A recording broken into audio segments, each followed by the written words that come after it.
ਬੈਠੀ ਕਿੱਥੇ ਬੱਦਲਾਂ ਤੋਂ ਦੂਰ ਹੋਣੀ ਐ, ਮੇਰੇ ਵਾਂਗੂ ਉਹ ਵੀ ਮਜਬੂਰ ਹੋਣੀ ਐ।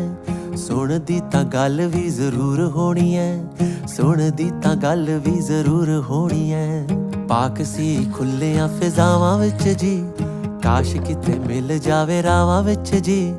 ਰੱਬ ਸੀ ਉਹ ਮੇਰੀਆਂ ਨਿਗਾਹਾਂ ਵਿੱਚ ਜੀ, ਬਣੀ ਕਿਸੇ ਚੰਨ ਦੀ ਹੂਰ ਹੋਣੀ ਐ। ਬੈਠੀ ਕਿੱਥੇ ਬੱਦਲਾਂ ਤੋਂ ਦੂਰ ਹੋਣੀ ਐ, ਮੇਰੇ ਵਾਂਗੂ ਉਹ ਵੀ ਮਜਬੂਰ ਹੋਣੀ ਐ। ਸੁਣਦੀ ਤਾਂ ਗੱਲ ਵੀ ਜ਼ਰੂਰ ਹੋਣੀ ਐ, ਸੁਣਦੀ ਤਾਂ ਗੱਲ ਵੀ ਜ਼ਰੂਰ ਹੋਣੀ ਐ। ਪੱਥਰਾਂ ਦੇ ਵਿੱਚ ਜਿਵੇਂ ਫੁੱਲ